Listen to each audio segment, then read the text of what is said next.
Magandang araw po sa inyo at welcome back dito sa ating panibagong video.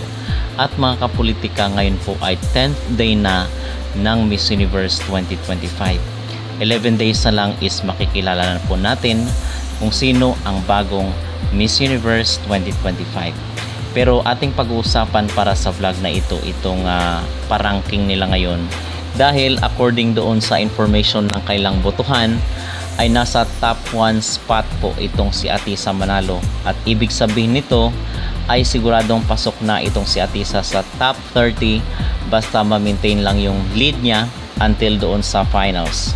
So sa lahat po ng categories ay nangunguna po itong si Atisa sa People's Choice, Most Photogenic, Best Evening Gown, Miss Congeniality, Beyond the Crown, Most Beautiful People, Best National Costume at Best Skin. So 8 po na categories ay nakuha ni Atisa Manalo yung top 1 spot dahil sa bayanihan ng mga Pilipino.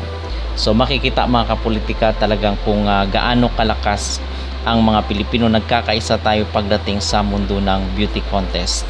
So magandang balita ito at sana ay magtuloy-tuloy na yung tulungan natin at bayanihan natin para rito sa laban ni Atisa Manalo, dahil nakikita naman natin na talagang ibinibigay ni Atisa ang lahat ng kanyang makaya at abilidad para manalo siya dito sa Miss Universe 2025. At aside nga dito sa mga pabotohan na top 1 itong si Atisa, ay top 1 rin po siya dito sa hot picks ng Missosology.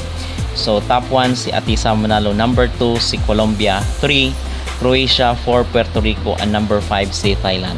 So sana mga kapolitika is magtuloy-tuloy na ito hanggang sa finals at talagang makonvert mismo doon sa resulta ng kompetisyon, dahil hindi ko ma-imagine rin yung magiging reaksyon ng mga Pilipino kung ilalaglag nila itong ating pambato sa kabila ng mga all-out na support dito sa ating manok sa Miss Universe 2025.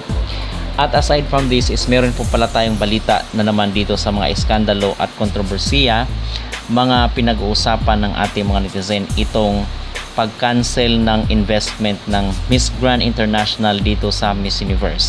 So dahil inaway nila sinawat nitong mga nakarang linggo, ay nag-cancel na ng kanyang shares itong sinawat dito sa JKN and Legacy.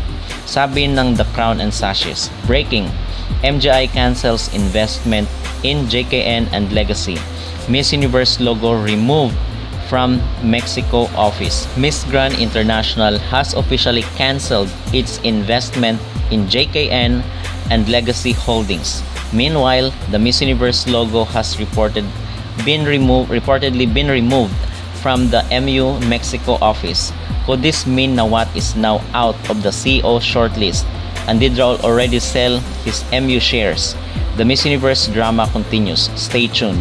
So ni-remove daw po mga kapolitika yung logo ng Miss Universe doon sa, di ba meron silang headquarters doon sa Mexico, so wala na doon yung logo ng Miss Universe. So ang suspicion is baka daw nabenta na ni Raul yung kanyang share. At the same time, wala rin siya dito sa Thailand simula nung nag-start yung Miss Universe 2025. So abangan natin itong mga pakulo nila at mga paandar dito sa social media, mga endless drama sa nagaganap na Miss Universe 2025. Ang importante dito mga kapolitika is suportado pa natin itong si Atisa Manalo, dahil ngayong araw is day 10 na ng Miss Universe, at according dito sa mga update nila is nasa rehearsal itong mga delegates ng nasabing kompetisyon. So wag sana maapektuhan yung mga kandidata at yung mga delegates, dahil nagpunta sila dito para mag-enjoy, para mag-compete, at hindi sumali dito sa mga issue at kontrobersya at mga drama ng mga CEO ng Miss Universe. Okay? So yun mga kapolitika, ating update. Ano po ang inyong magreaksyon dito sa balita na nasa top 1 list itong si Atisa dito sa mga pabotohan at dito sa hot pick rin ng Missosology? So top 1 lahat si Atisa, at sana ay ma-convert ito mga kapolitika again sa resulta ng kompetisyon. So ano po ang inyong magreaksyon at opinion dito? Mag-comment down below at huwag kalimutang mag-like at mag-subscribe na rin kayo para updated kayo sa ating mga latest issue. I would want to bring my grandmother there and my last question. What is your favorite thing in Phuket? Like the activities that you have done? What? My favorite thing actually is the friends from the hotel. It makes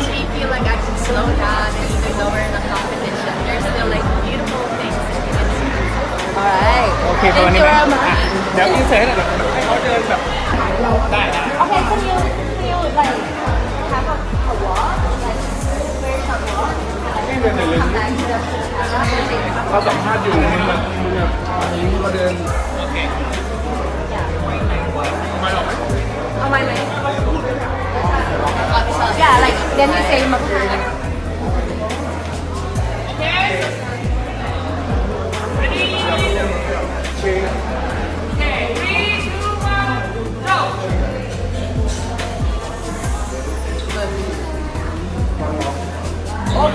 Thank you very much. That was very good. ไปเปิดไฟดีกินไหม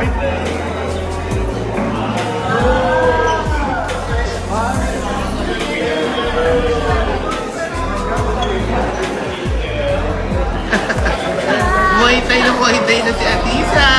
Yes! Ano ganon? Alam ko.